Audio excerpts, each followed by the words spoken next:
That'll still stay. sweet Don't spring. worry. No, that's making it.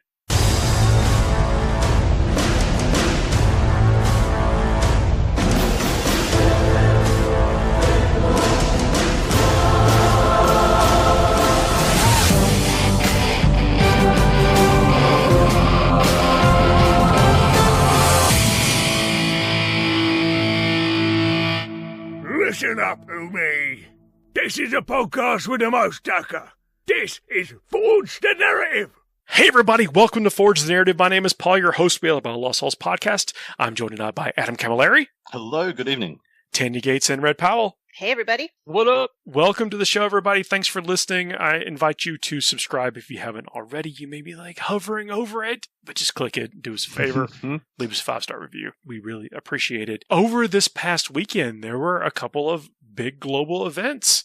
Congratulations to the FLG team pulling off the ACO. We did a warm-up show, a pre-show, a hype show on the FLG network, the Thursday show. If you have not subscribed to them, check us out. We'll be doing a live show. Adam and I and Alan and a couple people behind the scenes. I think you're going to enjoy it, doing hype shows for tournaments. But anyway, we talked about the ACO and we made some predictions for the winners. I'm going to go ahead and say we were not all right. Yeah, how'd that go? What was your over-under on it? How'd you do? I actually think the Death Guard were going to do a lot better than they actually did. And I'm going to say that the Death Guarders still are capable of doing it, but maybe the players had some bad luck that weekend. Yeah, my predictions, I had a bit of a cop-out prediction, to be honest, now in reflection. I did pick a Space Marine to make it, but it wasn't the Space Marine I thought it was going to be. I thought it was going to be Ultramarines run by Mr. John Lennon, who's, possibly looking at getting a podium for the ITC for the year. And it was a gentleman running Black Templars, and I was very happy to see it. That's my my second little baby flag for my second favorite Space Marine chapter. So, but yeah, Black Templars taking what was effectively second place, but I think collapsing in the top 8. Yeah, once it got to the cutoff and it was in the Shark Tank, Space Marines don't hold up to that many Drukhari players in a row.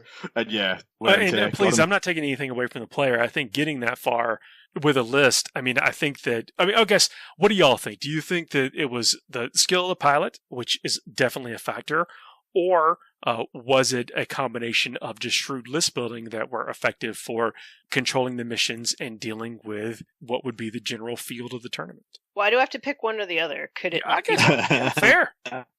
I think Templars are possibly the best, maybe second best or third best Space Marine chapter into what this meta was at the time of this event, which was, very Drukhari centric. I call this last weekend being the last of the Drukhari bubble, where it was obvious Drukhari was the best army in the game. And moving forward from now, Drukhari have some contenders. Sisters have emerged onto the scene, and nobody can deny that AdMech is a very powerful book that can probably hold up against absolutely anything.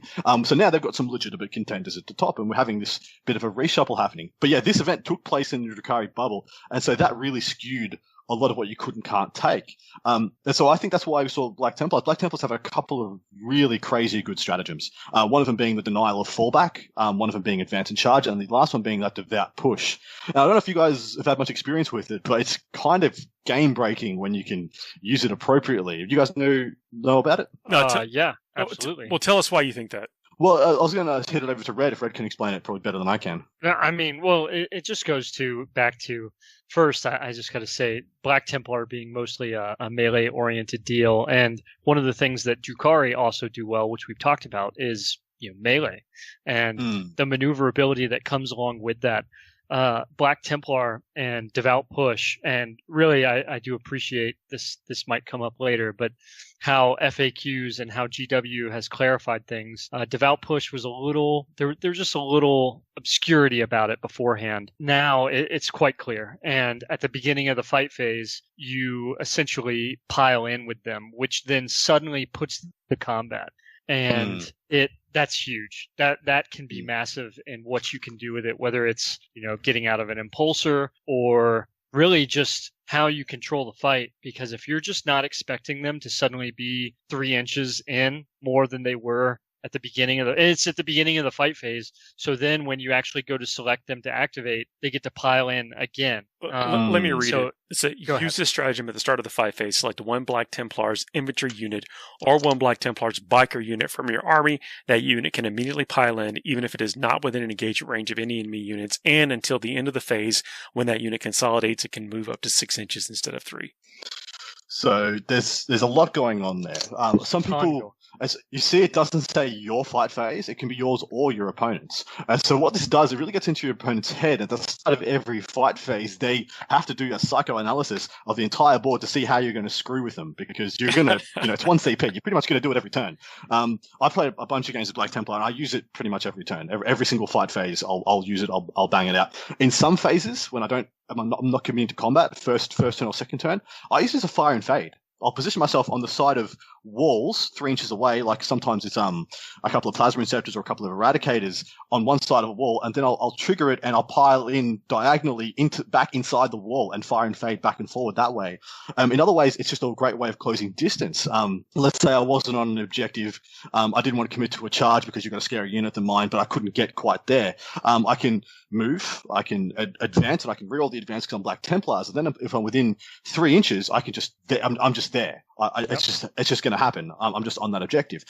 So pile-in move is 3 inch move must end with the model closer to the closest enemy model. Yeah. So and then you're not just moving willy-nilly. You have to take into the consideration these types of things. I mean, but there's a lot to that, right? Like how you move in and how you pile in. Yes, it has to be closer, but going 3 inches slightly diagonal where you still end up, let's say you were X, however far away. There's just different ways. Yeah, not your X minus 0.99 or whatever, but you're still. Exactly. Look, I'm not saying you can't do that. I'm saying that you still have to maintain these parameters on your movement, but you can still do what you're doing. And then, so in other ways, it's, I think Red said it before, an impulsor. You think about what an impulsor lets you do. The impulsor moves, then you can disembark your 3 inches, then you can move yourself, then you can advance. You can't charge out of disembarking from an impulsor, but this isn't charging. So then you can pile in 3 inches, and if that gets you within an inch of an enemy model, you get to activate in the fight phase and you get to fight.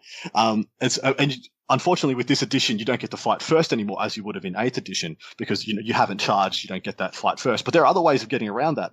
I usually love to take a whirlwind with me, and when I'm trying to pull that play off, I'll put fight last on the unit that I'm going to pile into, so therefore I get to hit first. And 5 Blade Guard in an impulsor for that, sometimes toting, a choppy character or a Judicia to also give another aura of fights last becomes a really potent tool in a lot of ways. Past that, it becomes a really great secondary enabler. A lot of people struggle taking things like line breaker. This thing is an incredible line breaker enabler, incredible engageable front enabler.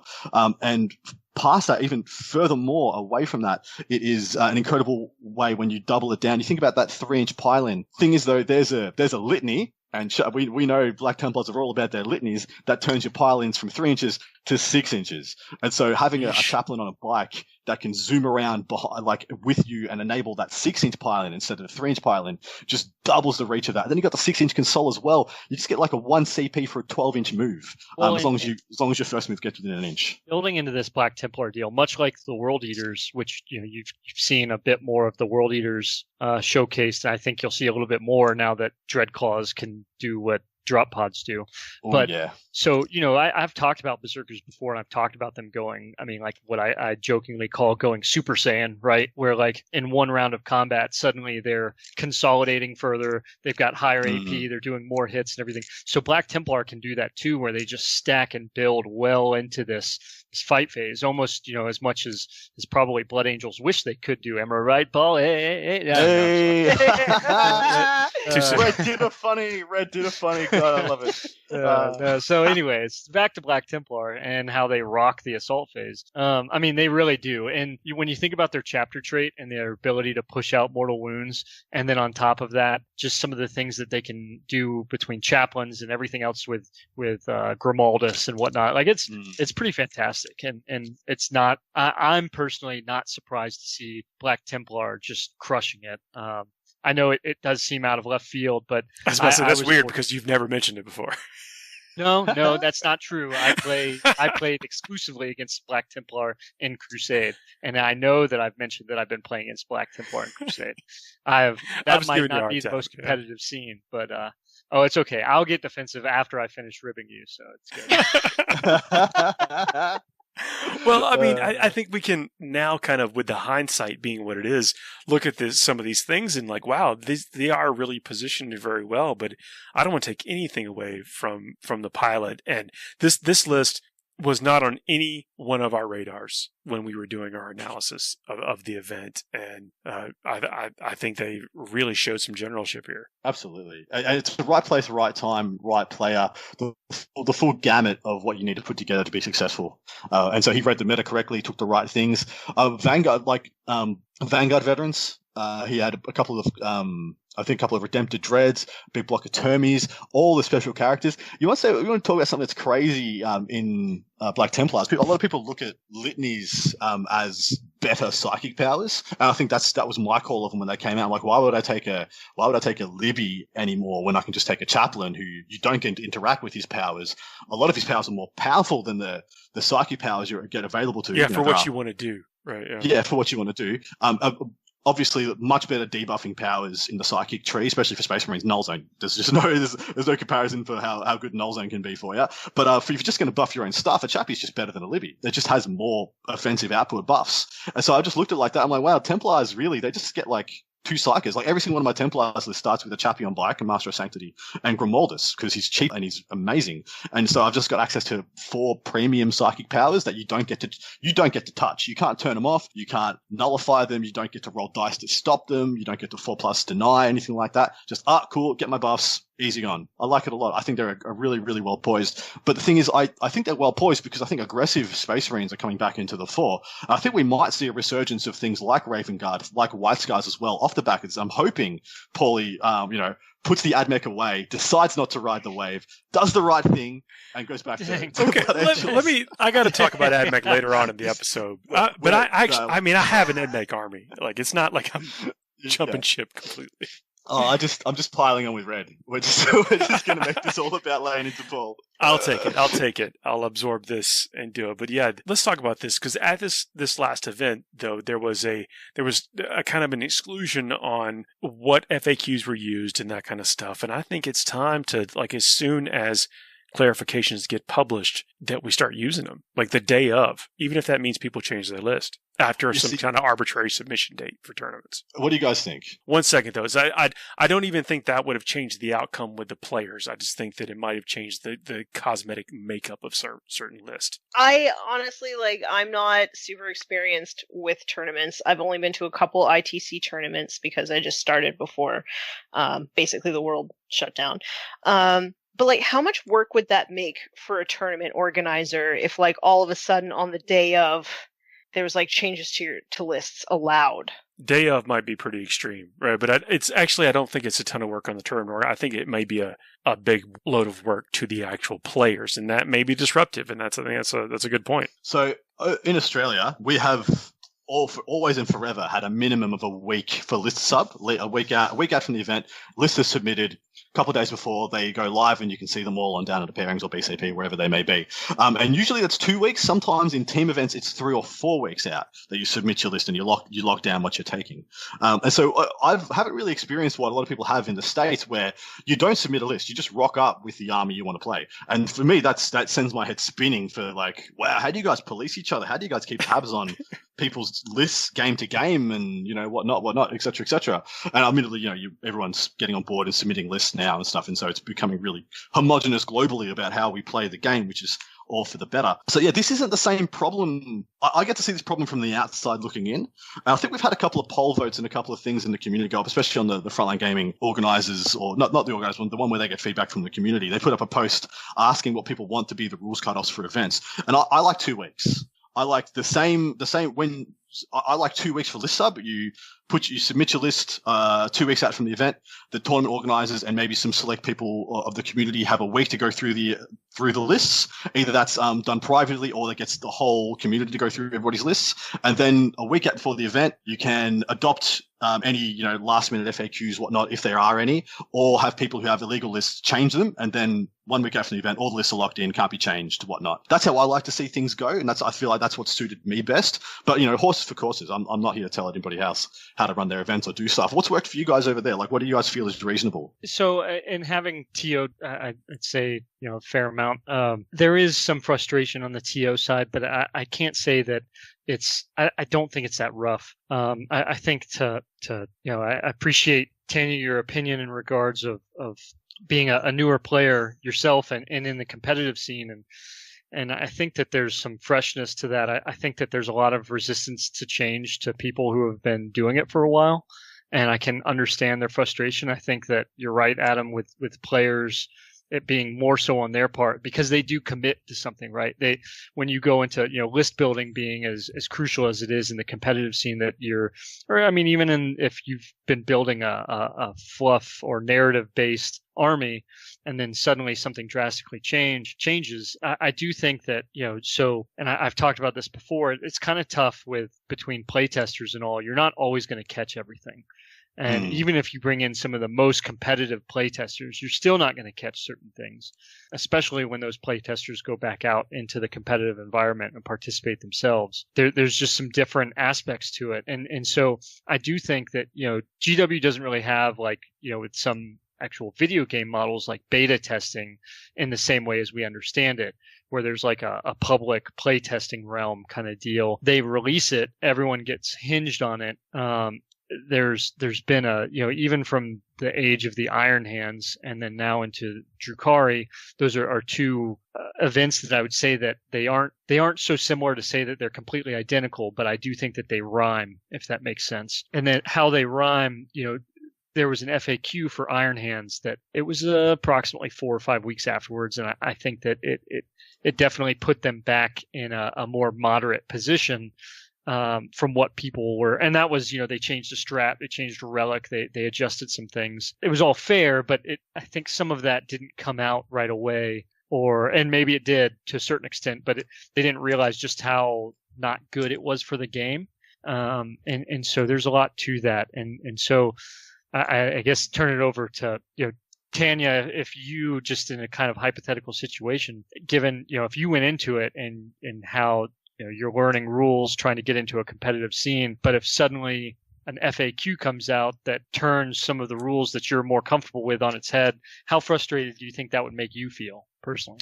It's hard to say because I've only been playing since 8th edition and I've only had one codex with not a lot of FAQs or anything. So I don't really have any experience with it, but I think I've kind of just accepted this extremely fast changing nature of the game. So I might be disappointed, but I don't think that it would be unexpected, if that makes sense. So I think that I'd be able to handle it just because I would almost expect it. Right. Yeah. I suppose that's a good point, isn't it? I mean, the landscape and how we play the game, how we absorb the game has changed so dramatically. You guys remember at the start of 8th edition, I have friends who ran out and bought like 200 Razorwing flocks, thinking they were going to get to play with those models for like a couple of years before they got fixed or nerfed or changed or the points changed. Because that was our experience of 7th edition. Once you had a release of a codex, it didn't get altered or changed until the next codex, which could be like, in some cases, half a decade before it got changed. But, and then people got Razorwing flocks and they spent a lot of money and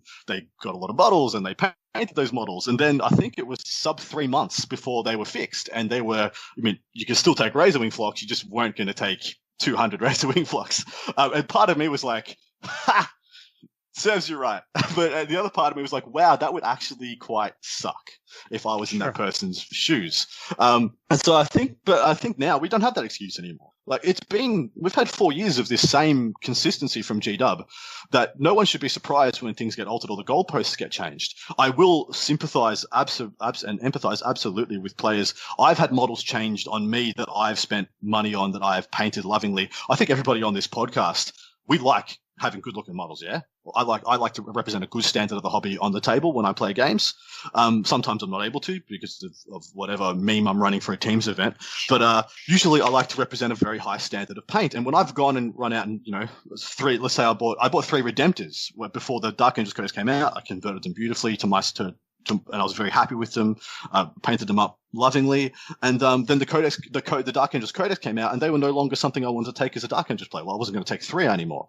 I didn't get especially upset about that. I thought, it's just a changing of the goalpost. This happens every time. Any FA, it happens like 3 times a year for everybody now. There's a flow to the game, right? There is a flow. Exactly. There's a flow, and if you want to play this game, I think you have to accept it. I think at some level there is a responsibility on the customer, of the proprietor, of the person taking part in it, that you're going to be altered. Stuff is going to change. I think we're discussing here. Yeah, I think the question is like, when should we just what's the cutoff date before events, before like new content at all? And either a new codex, like if a codex comes out the day of, is that too soon? Maybe not. My last ITC tournament that I went to, we voted as ticket holders, and it was on the weekend that 9th edition was dropped, and we all decided, we want to play 9th edition. So the Saturday that the edition dropped, we were playing it in a tournament. So for me, I think a couple days is probably enough. But again, I come from it, I come into this as somebody who's only been playing in the last less than 3 years.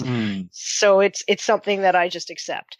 I think that's a great perspective, because most people don't know all the stratagems and all the codexes anyway. I sure don't. Well, but the counterpoint to that is that when things are out for a certain amount of time, you're at least familiar with maybe the cadence of the rules. And so if someone, might be mistakenly playing it improperly, you might have some frame of reference for it, as opposed to just, maybe just flowing with it in the game for something that was released that weekend. I'm again playing slightly counterpoint here. I think codexes. I think we had this off air. We made a differentiation prior to when we're talking about conceptualizing this topic. Do we need to differentiate between codexes and FAQs? Codexes are such a big change at the moment. Like, you think about what AdMech have gone through with this change of, maybe you had 15 rangers in your army prior to this codex, and then your codex comes out and the power is not obviously, but some of the real legitimate power is in having 40, 60, 120 of these models instead. It's such a fundamental changing about how these things played. I would rather not see codexes adopted like the day of this submission, the day of the tournaments and stuff. I just don't think that's fair on the players being forced to adopt it. I do like what a lot of tournaments have done though, in asking the players of that faction, would you rather play with this codex than the old one? And then, up to them what they do. But I think FAQs, and this is the Red pointed this out. Red raised the flag saying FAQs are different, guys. FAQs need to be taken into consideration differently. I'll hit it over to Red. You want to explain why you said that was? Yeah, so again, we talked a little bit about the intent of the game and how it's being designed, and this all goes into the design of the game, and there is a business aspect to it. Don't get me wrong. There's something to Tanya. I think your point about the ticket holders, the stakeholders, definitely have something to do when a TO or a event runner is they are not in it just to uphold the rules. They're also there to provide and facilitate a good time, right? And a good event. And to that point, GW's number one rule is, have fun. And so there's absolutely a lot of leeway to move those things around. No one should feel, that they've got to hold to a catechism of raw dogma and how it's got to exactly be. But at the same time, there is something too, and I do think that GW recently, just over this last edition or so, has done an excellent job in conveying what their intent is to certain degrees. Like, this is what we meant, designer commentary and things like that. I do think that there's something to kind of the bloat that goes with it. So Tanya, you talk about between one codex and then knowing other people's codex. I don't think the average player should really be expected to understand and know everything between all of the codexes, all the material. I think that's quite a high expectation by and large. And so does it help? Like, I absolutely think it helps. Do people get plenty of rules wrong all the time because they've tried to contain so much knowledge one way or the other? And, we've all got other things outside of just memorizing tomes of 40k knowledge, yeah, absolutely, it happens. It's okay. But going back to this point, and I'm sorry for that deliberation, but I thought it was important to explain. But I really do think that there's something to the fact that this is a FAQ. It is a correction, a change to what is there versus a codex being, as you stated, completely new. This FAQ is fixing something, and that's where I think that it could be immediately implemented to certain extents. Could it possibly change like drastically some things? Well, sure, if it was not written correctly the first time up front. And that's where I think probably the challenge, and I don't necessarily agree with this position as much, because I do admit I'm biased in regards to war game design, that clarifications are going to happen, and when they do happen, I think that they do a better job of conveying how it was meant to be played, so therefore you should just move that set to it. But the next part being is that some people might argue, they paid for it, and they paid for it under the pretenses that they were getting into it for what they saw and what it was, and then suddenly, the company comes through and changes it for one reason or another. And I can understand some of the frustration with that. I will say that, as you mentioned, Adam, I empathize with that. I will say, though, on the flip side, I don't necessarily sympathize. And so that's kind of the tough part to it. And as a TO, I feel that when errata comes out or FAQs, a lot of times I do think that clarification should be immediately implemented. You think even if it's the day before, like even if it requires a massive list change to people that you roll. I mean, I actually know this is also very subjective. And sure. I think it's easier for us to have an opinion if it's not our list that's being changed. Well, I'd say that, and that's a great point, Paul. I think that it's huge, and that context and judgment, you should never say never, and you should not establish black and whites that, okay, we're always going to implement the FAQ at this point. I think that it should always be well, let's see the context and circumstance of it. If it's the moment before, there's probably a judgment call to be made by the group. And like, Tanya, you said with 9th edition, the day of or something like that, is everyone bought into the fact that they're going to have to deal with some frustration in that regard? That's just a thing. I think that's a real thing. It goes now. We need to do this episode on culture crafting. I think I should, and maybe even like 2 episodes. We keep almost threatening to do it of like how you really convey what you want to happen at your events and what to expect. And so everyone, no matter what happens, everyone just has really an understanding of how things will play out, how things will be interpreted, how they can expect things to go. And this is part of it. Can I just ask something of you guys? Sure. Has this ever happened to you where you've made a list and you're like, yes, this is what I want to do, and then you have had an errata come down and you've had to change your list? Has this happened to you personally? Mm-hmm. Oh yeah, it has. Absolutely. Yeah. But because we're also filthy meta chasers. I mean, right. I just look at some things and I think, well, I think that I'm pretty sure that that's going to be that's going to be errated. So I'm not going to spam that in my list. That's sort of how I would look at it. So you're talking about self-censoring. There's definitely an element. Sorry, that is what you mentioned, yeah? Censoring yourself as a player to not taking things that you think are erroneous or not meant to be. An exploit. Funny. It's funny you point that out, because I think I saw the best examples of that with the Drukhari Codex, with that Razor Flail Succubus, the one that could get 40 whatever attacks. After the first couple of events with it, all the top players that I talked to were convinced that it was going to be nerfed, fixed, no longer there. They all stopped playing with it. I was watching battle reports, I was seeing lists updated for different events here and there, and they're everyone's just kind of dropping off this character wholesale because they just think it's too good and there's no way it'll exist in a couple of weeks or a month. I think you're spot on. I think that a lot more people do that than we admit, than we give credit to. Right. It was the same thing with the jet bikes. A lot of the top Drukhari players are I'm just going to take them at 20 points because they're not supposed to be 10 points. Yeah, exactly right. So you're saying we're starting to get a read of what the direction GW thinks is and what we think balance is as given to us by our Games Workshop overlords. I think that once you've been in for even just a few months, you can kind of get a feel for what is going to be fixed at some point, and then you just sort of figure out it's a matter of time. So, can I build this list before it's errated? Yes, well then maybe I would submit that to an event. Can I not get this list built in time, or are they going to errata it before this event? Maybe I'll take something else instead.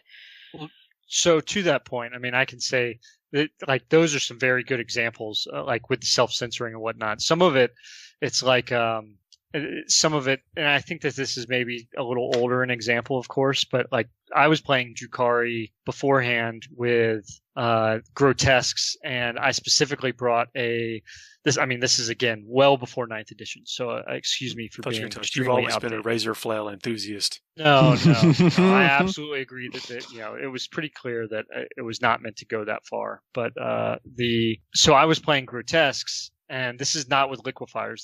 I was just running 20 grotesques, and then I had a detachment, a Supreme Command detachment back when that was a thing in 8th edition of Eldar Craft World Psychers, and this was pre FAQ where they said Craft World Psychers could no longer their powers could no longer benefit Drukhari. Jinx and Doom. Yeah, Doom, right? And so that was that I don't think that's necessarily the same circumstance of what we were discussing before in regards of censoring, because I don't think that was necessarily as much of a exploit as we're talking about with the succubus. That was in the game, right? That was part of it. It's kind of like Inari, right? Like Inari was not an exploitation of the existing rule set in such a way that it was like tweaking the words to your advantage or something. Like that was clearly how it was meant to go, and then they made an FAQ that changed it up significantly to the extent that like people stopped playing Inari. Or like to me, I could still run 20 grotesques, but did it synergize as well? Like no, it just did. Moving Jinx and Doom out significantly reduced some of the effectiveness in bringing those psychers specifically. So that's maybe just a little more of a moderate example of where, like, for what you asked, Tanya, like, yes, an FAQ has dropped and I have had to adjust from my intended army direction to such an extent. I mean, fortunately, I have multiple armies, so I wasn't as frustrated in that regard, but I could see where some people might if that was their one and only deal, that they'd been enjoying and playing with. There's a time element to this too. So if the event changes, if the event adopts an FAQ that radically changes what your build was, do you even have the time to adjust? Can you effectively compete with the models that you have, if that happens? Sure, absolutely. And that's something that needs to be, considered and appropriate considerations given by the TOs. There's a lot to consider. So, but this goes back to like we're talking about. If you're building an event, you're taking on a lot of risk, and you've got to decide what that tolerance is. And I think if you communicate to your player base, your participants, how you're going to come down on some of these issues, i.e., we're going to accept a fact 2 weeks out, or a week out, or the day of, or whatever. And as long as you communicate that, your people will know what to expect. Yeah, what's fair? That's another question. Fair is a charged word, and I know that. But like, what do we think the best way of going about it is? The absolute best way of going about it is if GW was to lock themselves into a FAQ rotation. Like after every codex, literally no matter what, 2 weeks out after that codex, we'll get the FAQ out. The autumn FAQ is going to be in this week. Let's not be awful and lock themselves into a day. And same for chapter approved, etc., etc. And then we can just. This is a perfect world, obviously, and this is very that might be a lot to ask. I mean, like, absolutely. Yeah. It's an amazing amount to ask, but this would be the perfect world, and this, in my mind, this should almost be the goal, right? But whether it ever happens, who knows? And then everybody can plan accordingly. Let's pretend that we're just giving advice to an organizer. Yep, and not making wild dreamscape, futuristic paradises. Let's just pretend we're going to events and we have a preference. My preference is lists get submitted 2 weeks out, and then they all get checked. A week out from the event, lists are locked in. Any changes or modifications made then, and if no changes need to be made, no changes are made. They are what they are 2 weeks out. Yeah, fair enough. Yeah, I think that to the custodial duties of a TO to a certain extent, I know there's crowdsourcing and whatnot, but I think to having to go through, verify lists, validating things, I think 2 weeks is kind of a fair bar to start with, and then make calls as needed from there. But one thing I'd say to event organizers is there are plenty and most, if not all, of the players at your event are well intended and are not just always out for themselves necessarily. Like, it's not to villainize them by any means, but also don't let yourself get pushed into unfavorable positions that might not benefit the event or the group as a whole. So it's just something that you need to look out for and be cognizant of, and always trying to provide that better event for everybody, but at the same time understanding that there's, just like when you're playing a game yourself, that there's a spirit to it that you are a custodian of. Yeah, well, as a newer player, I would kind of echo that. I would just say, just clearly put whatever you want to do into the tournament pack, and then stick to your guns. Like just consistently enforce that. And like as a new player, that works great for me. But I'm pretty laissez-faire about everything. Well said, and thanks for everyone for listening to our, was it a veiled discussion of the trials and tribulations of chasing the meta? Well, it's just kind of the reality of the game now, isn't it? It's just how it is. I mean, not necessarily. I mean, come on. We just talked for the first opening segment about a Black Templar list, which was on no one's radar. It is not the nature of the game. We sometimes make it the nature of the game. No, I don't mean that. I mean the changing of everything. Everything alters. Everything's fluid. Nothing's going to be locked in for a year. So I didn't mean the Black Templar list. I meant how much the game changes, how much it's altered, ever shifting, ever growing, and I like it. I actually like it. We know when we're on the bleeding edge, of whatever. I think there's a certain amount of risk in that, but what's our tolerance, and then what becomes accepted, and then how organizers handle this kind of stuff. And it's been a good talk, and I appreciate everybody's insights. Let's take a break. We're a little bit over our segment time now, and then we'll come back and we'll talk about what it's like to build Iron Striders. See y'all. It's bad. See y'all. Hold tight. FTN is brought to you by Discount Games Inc. Please visit them at www.discountgamesinc.com. And don't forget to ask Jay about ways to save even more on your hobby projects. Hey everybody, we are back. I still got everybody with us. Thanks for tuning in and listening to that. It's interesting dialogue, I think. It's something to consider. And I think the more I thought about it, especially during the break, I think 2 weeks is probably a fine time, considering what it takes to alter a list with the physical components of figures and stuff, and maintaining a hobby standard, if that's one of your concerns. Yeah, I like always taking hobby standards into consideration with everything. I never want that to not be a thing that's part of the game. Yeah, agreed. Speaking of hobby standards, though, I do want to talk about these Iron Striders. I'd say so. It is difficult. It's a little bit fiddly to assemble the legs in different configurations on these Iron Striders. And so as powerful as they are, and as many units as I'm going to remove from the table of my opponent, I feel like I've earned it. What alterations have you made on the legs? No alterations. No, this is just look at the instructions. It's just difficult to assemble the leg assembly. Getting them positioned in a way that is not just like a cookie cutter variant of all of them. Yeah. Now look, by the fifth one, I was hitting a stride and was able to do it pretty quickly. But it's a little bit of a curve. Did you mean for that to be a pun? How many do you have? Total 13. Yeah.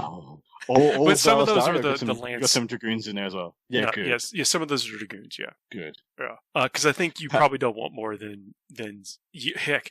I might be wrong. Look, my list is doing pretty well, but you might want 12 of the Iron Striders. But I think 2 units of 3 might even be what it's at. Just half the listener base was just like F4.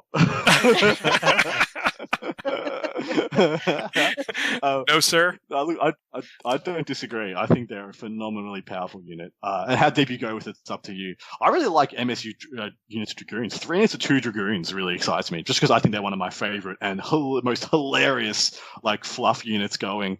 They're mechanical dudes riding literal mechanical legs, pretending to be knights, having a lance charge. I think that's hilarious. Yeah, they still get some play. I think you can make a case for the Dragoons.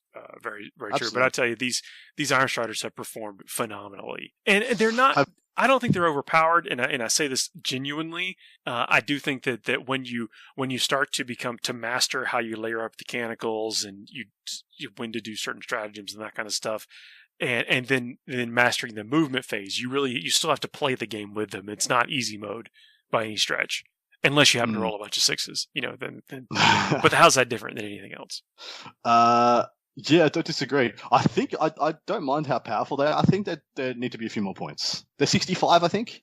75 when you put the last cannon on. You put the las cannon on, yeah. I feel like that's a little bit too cheap for what you get, just for the sheer potency of them.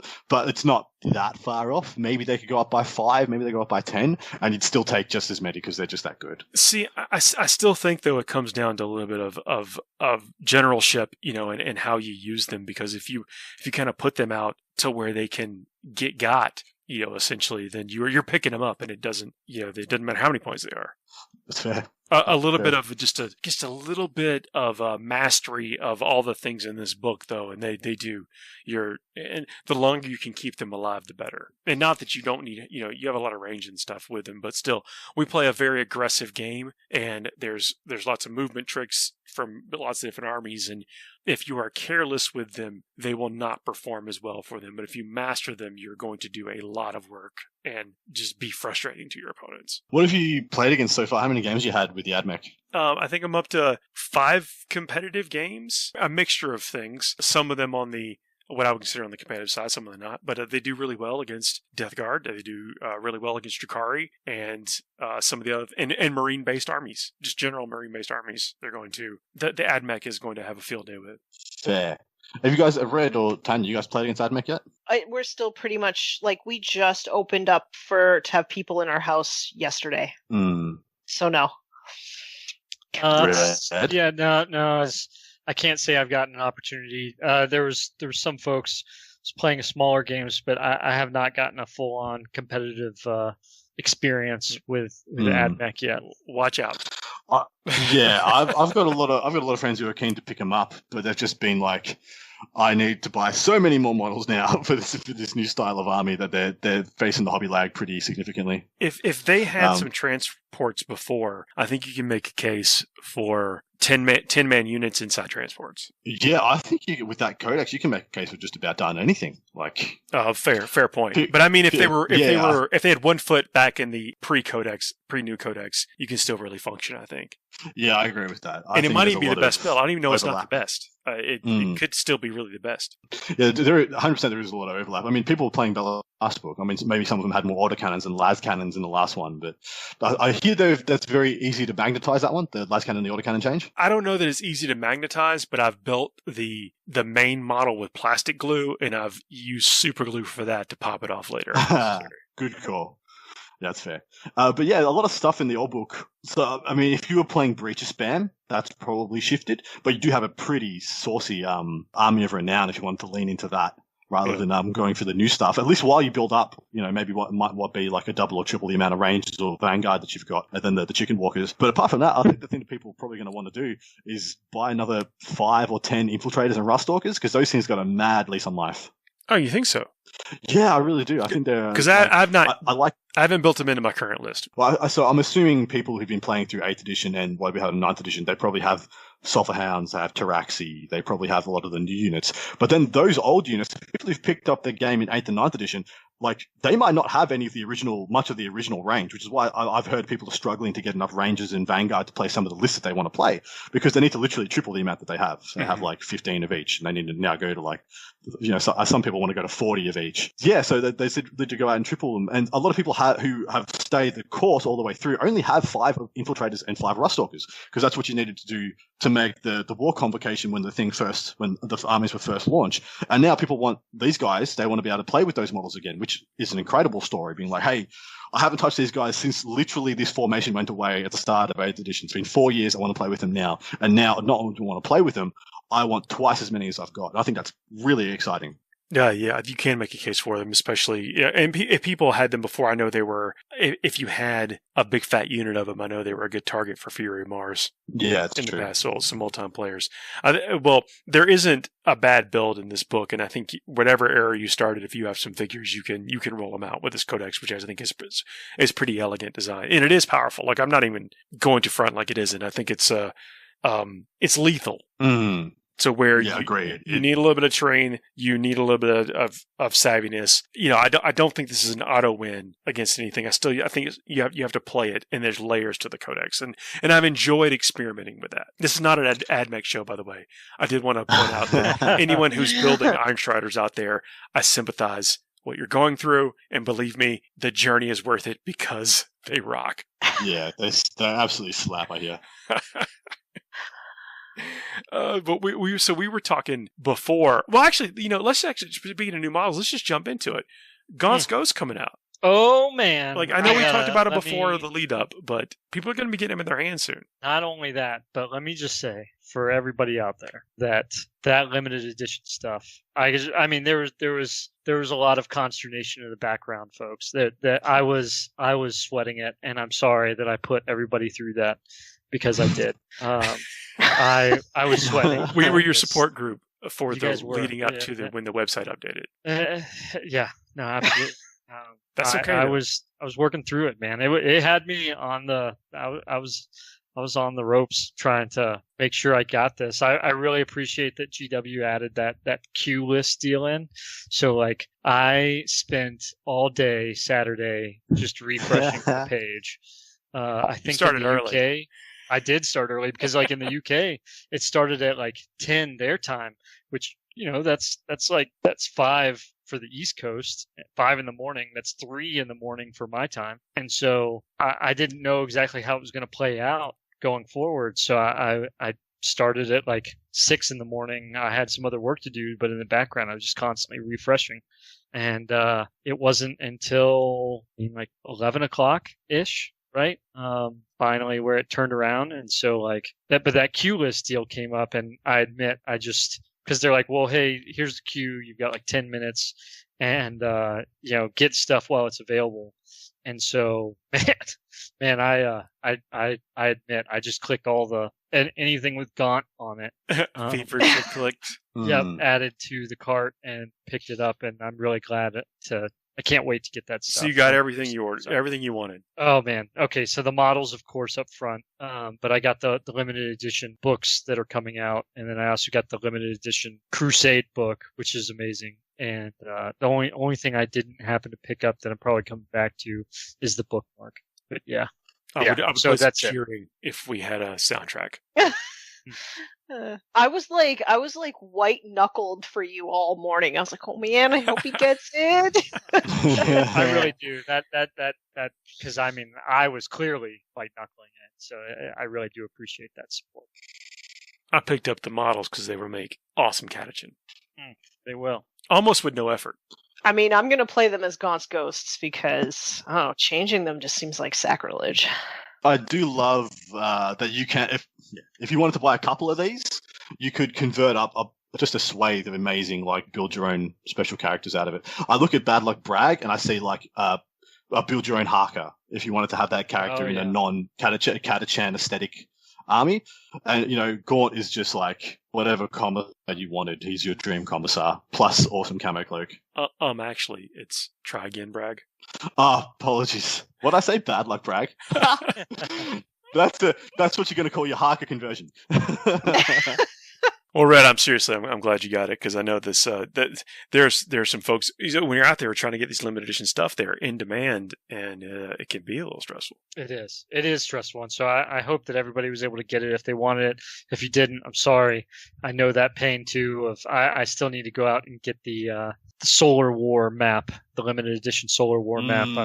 I know I'm just gonna have to go to eBay and get it. But it's a thing for sure. That thing was really pretty. I saw someone frame their was it Palace map? Yeah. It's my intention to do the same. I think that it's definitely worth that. It's very like high quality. It's very good. Totally worth doing that. Yeah, absolutely agree. Cannot wait to do that. Get those up on the wall as well.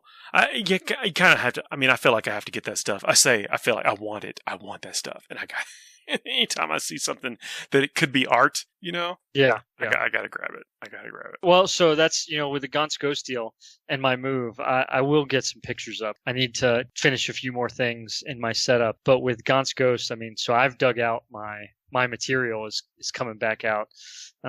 starting to get my hobby back on, and I have about 5 boxes of IG vehicles and the things that, I mean, I have a ton of models right now that I need to figure out how to get it based. And so if you guys have any recommendations, I'm working through, I've got several of the old Tanith models, and I'm trying to get them into, I have, some fancy bases, and they essentially, the way that the models are, you can't just, they were originally made to be put into slotted bases, and I'm not doing that. And so for some of them, I have to pin them. Oh, I got a tip for that. Give it to me, because I need it. Are they on slotted bases to where they have their, there's that strip of metal that connects their feet? Yes. So when you go to clip it, if you clip off the piece, you only need one little bit of metal. And so that one thin piece of metal that's under their foot, if you clip off the metal that's under the other foot and use that little thing, that little bit as the pin, you can use that, and that way you don't have to do actually pinning. You can use a Dremel, or even you could use a drill, or a hand drill, to just put a little whatever is that, was an 1/8 of an inch, 6. I don't know. Whatever size it is, it's under the foot of one of those models. Into the base, right? Just make a little divot or hole. And then you just stick that thing on there, and that is your pin. I've done that with Death Company models for when I switched them from their 25s to 32s. Works like a charm. It's basically the cheapest, dirtiest, quickest pinning, just using that tab.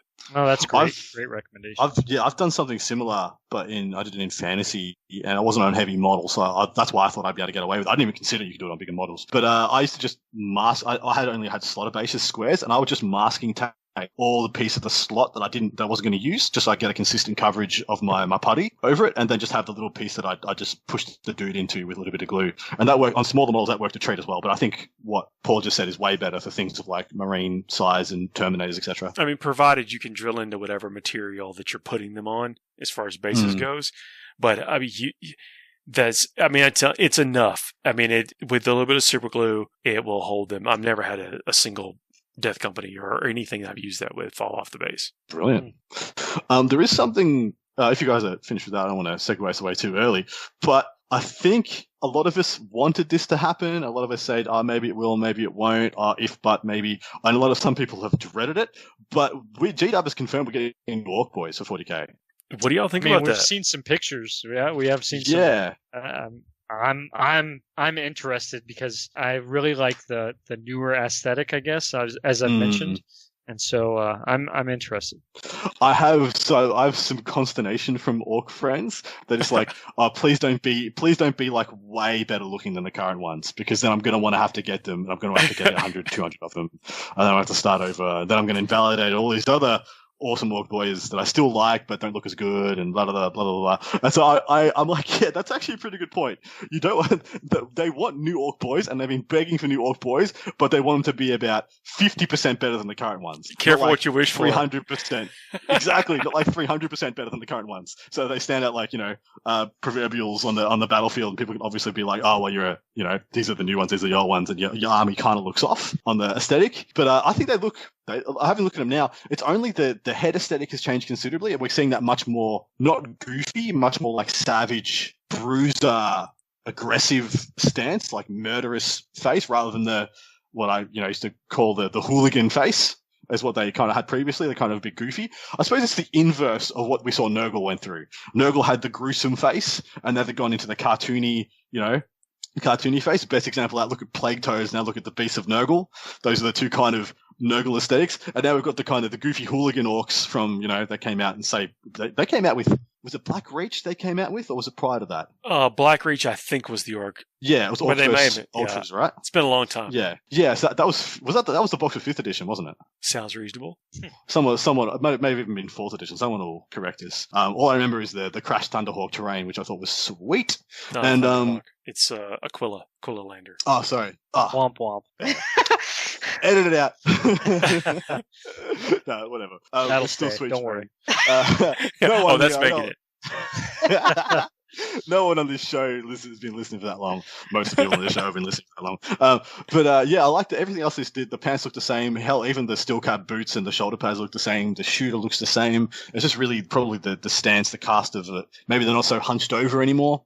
Yeah, I'm really interested to see how they come out. What do you guys think? I like the drips and drabs we're getting from the orcs, with seemingly going to be, a lot of models similar to what we've seen with some of these other codex, like the sisters and stuff, getting just tons of a raft of new releases. So as an orc player, I'm going to say that I think that the new Orc Boy is an awesome upgrade to what they had before, but I think it was a mistake releasing it so close to the Age of Sigmar Aurochs, because those Age of Sigmar models just look way cooler. You're talking about the Cruels or whatever they're called. Yeah, right? they're just so cool. So then I see this, which it's all right, the new Orc Boy, but it's not those Cruel boys.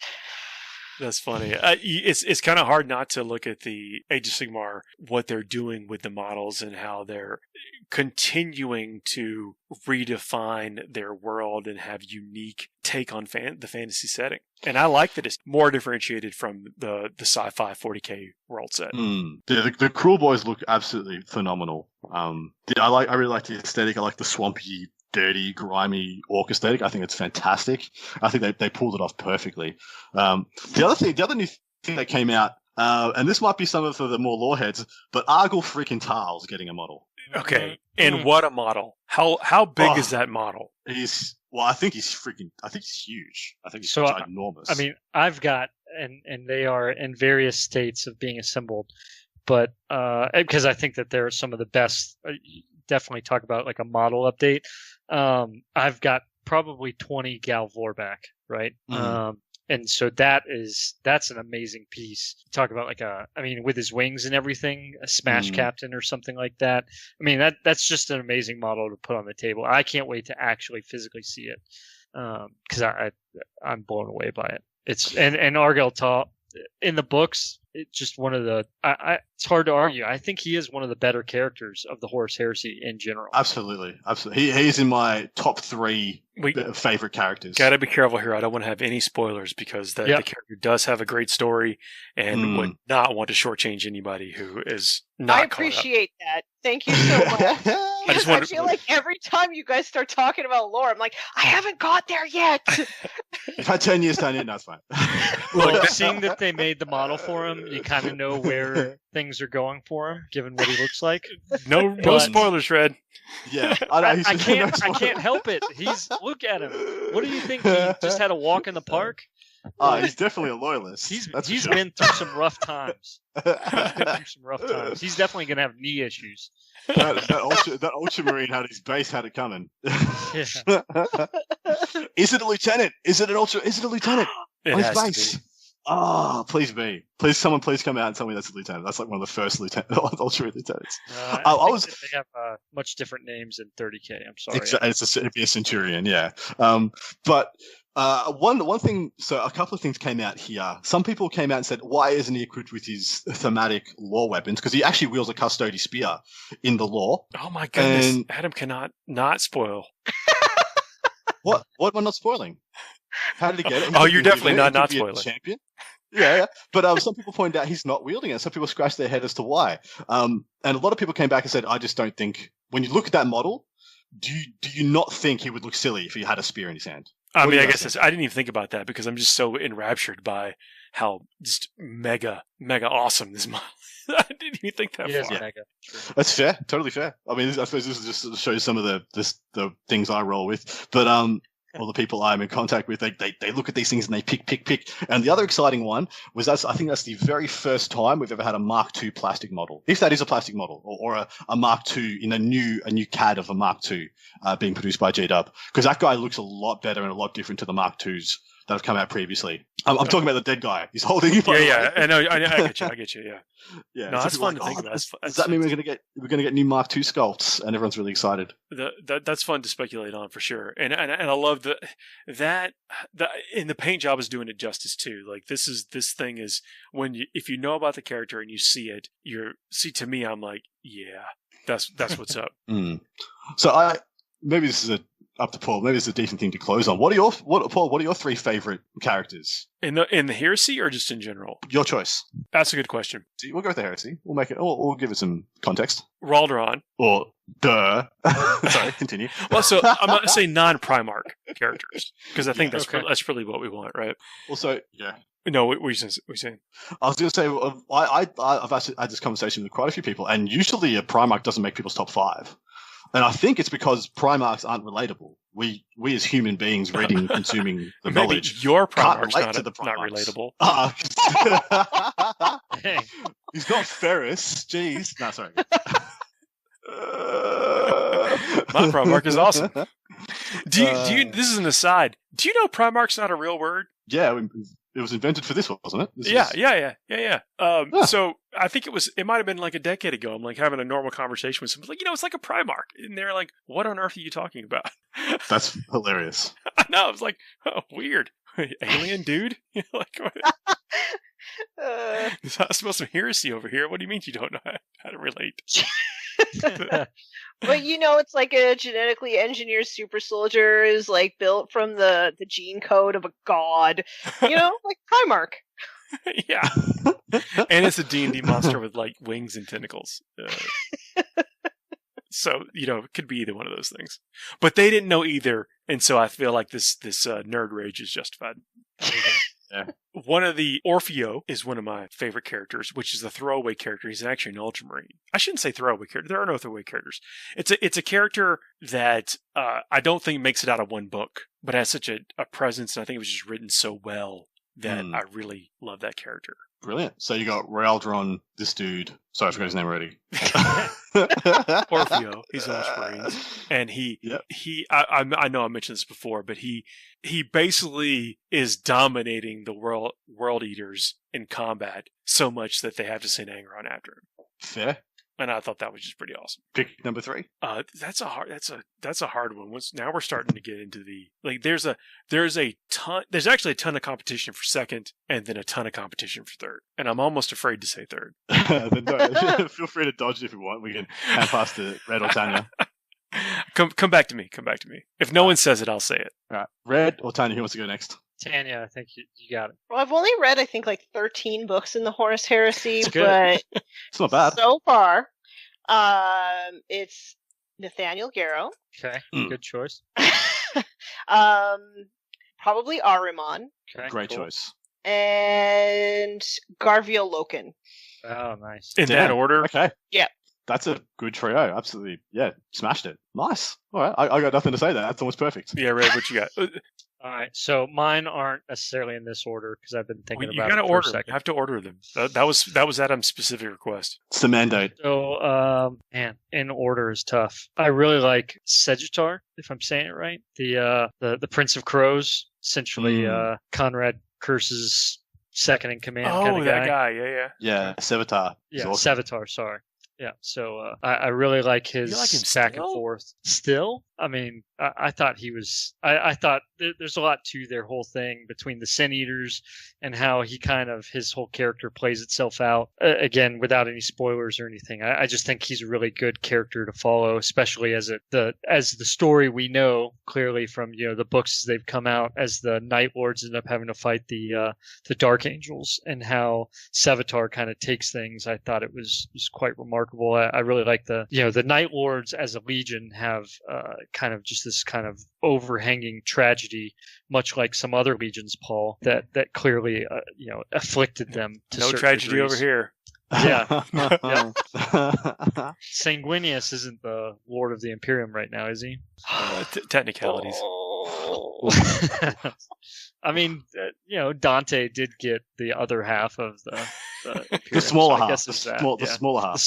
The smaller part. Yeah, the cut off, starved version of it. Yeah, I get it. Gilliman broke the biscuit in half and he gave the crumbs. So I think that Loken kind of comes as a package, right? Because I think that those first heroes introduced, like Saul Tarvitz and Targaden, I think that those were some pretty remarkable deals, and I think that Loken kind of ties all that together, and so I think he's a great bridge character between things. So I'll go Savitar, Loken, and then this is not fair. I told you it's tough, right? No. This one, because really this is my first, and I know that there's some people that have heard me go on about it, and it's really tough because of just the book itself. So I really like, out of the Perpetuals, I'm trying to remember his name because I keep thinking of him in his other state. John Grammaticus? No, not Grammaticus. The one that's the other one. Oleanus Pius? Yes.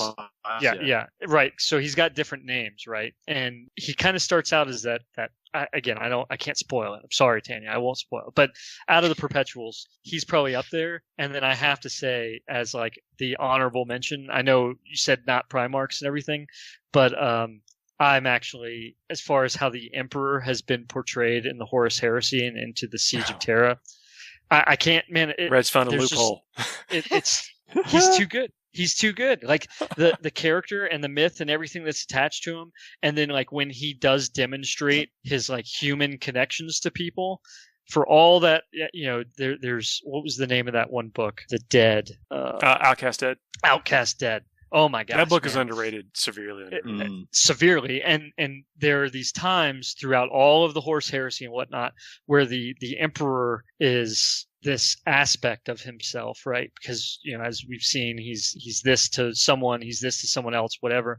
But this man, like that The Last Church book, you didn't like that one, Tanya? Oh, I loved that one. That's what I'm talking about, right? Like, there's so much to it that, like, when you're reading stuff like Gaunt's Ghost or Eisenhorn or a lot of just the different material, and something like if you read Vengeful Spirit and some of the material that comes with just how you see what the just different gleanings of the Emperor, it is just amazing. And he's such a good enigmatic character that to see him like suddenly be human for a moment, it's crazy. It just blows my mind, and I love capturing just those little bits and slowly putting it together. The book about, more or less about him on Terra, Master of the Imperium, Master of Mankind. Master of Mankind, Master of Mankind. I mean, there's going into the there's so much to it. Yeah, there's so much to it. There's just too good. And I love it, and I love the way that they get portrayed. I regret that there's not there are some good Iron Warrior characters, but there aren't any that unfortunately stick out to my mind. There are some good ones, but they don't stick out as well. And they did a good job with some of the Horus Heresy material of Iron Warrior characters and how they carried forward into the 40k Iron Warrior books. But they just don't stick out as the ones that I've mentioned, like Savitar and Loken for sure.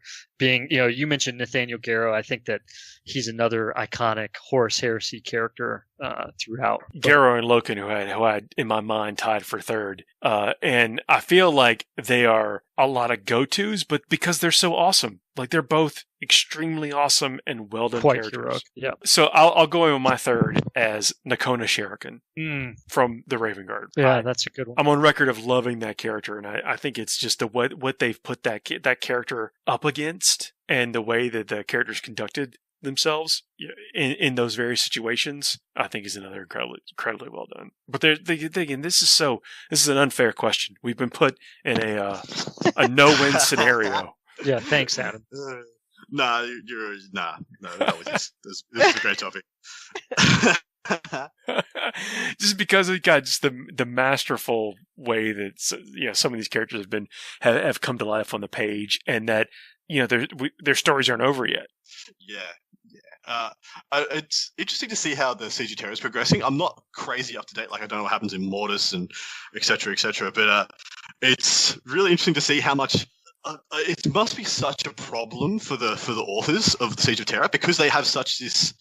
They've got 20 years of stories that have already been written about so many of the characters that they have to write about now, that they're under such constraints about what these characters can and can't do in the story, that I feel like it must be such a headache. Dude, just get caught up. We'll talk about it after the last book.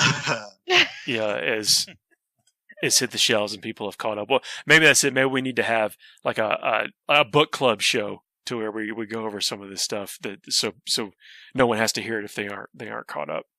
That'd be a good idea. Just doing like a 20-minute, half-hour everybody, this month we're reading this book from the Heresy, and then we're going to talk about it for half an hour on the show or something. That'd be cool. Well, I think, look, we're out of time this week, everybody. It ran away with us this time. No, that's a good. That was a great question, and I think we barely scratched the surface. I don't know, Adam. Did you give us your top 3? No, dodged it. You got to do it. You got to put yourself through this agony.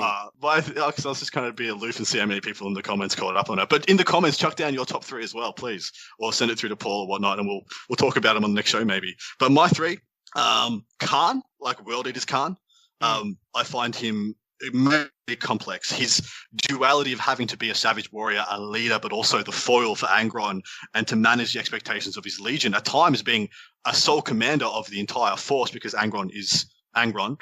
I find him incredibly intriguing. Ahriman, for similar reasons, his conflicted nature, going against his father, but also being trying to be something of a savior. And then I was going to pick Sigismund, but then I realized Sigismund, the bits of Sigismund that I love are his bits in the Black Legion novels when he fights about it. That's my favorite bit, and that's not in Horus Heresy, so I'm not going to pick it. So my third one's actually Argol Tal. I'm going to go Argol Tal as my third. Okay. I didn't give any craps about word bearers. I did not care about them, did not know them, did not care to know them. There was no interest there because of how they've been portrayed in 40k. That one character made me care about the whole Legion, their whole story, and everything that they did, and made me want to know more. And I feel like that inspiration deserves the third spot. I think that's a great point. I think that I admit, like Karn, and I'm sure there's people that thought that I was going to say Karn right out the gate. I think you're right. I don't know the relationship between those two, Karn and Argol Tal, is fantastic, and so I won't go any further into that. But the writing in between it and what it drags out, and how, again, we talked about this with other parts of the Horus Heresy, but how it really, a lot of the books make concrete just what we've talked about in a very aloof fashion of what was happening during the Horus Heresy, and to make such a concrete thing of what Karn was like and what he had to deal with and what the word bearers were going through and whatnot. Yeah. It's pretty remarkable. And I love the little engagements. I really love the arguments between the legions and how they were going about the crusade or even the heresy itself. And even to the point, like the conversations between the world eaters and how they were managed. It's remarkable. And I put the writing between those two legions during the Shadow Crusade and the storyline therein. I put it up there with the best of ADB's work. ADB made us care about Night Lord's characters, literal psychopathic monsters, and we gave a crap about them. And I think it's been overlooked, but the same thing happened with Khan and Argol Tal. They made us care about literally genocide. I fell in love with dudes who were performing genocide. I didn't feel good about it, but but that's what happened.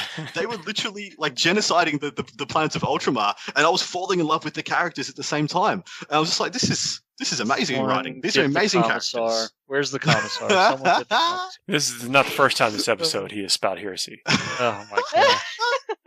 So I'm here for, guys. So I'm here for. But yeah, thanks for letting me point that out. Because hopefully people relate to that stuff. And please check in the comments. Self-identifying, Adam. Again, thank y'all for. I was talking about what a feat of character and what a feat of writing it was to make me care about these characters whilst writing about these horrific things that they were partaking in. I'd also like to point out that opinions expressed on the show are of the sole individuals.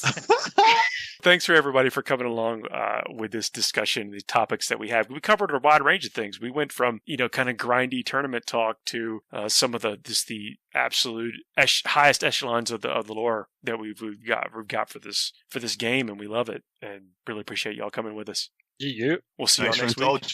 See ya. See you, everybody.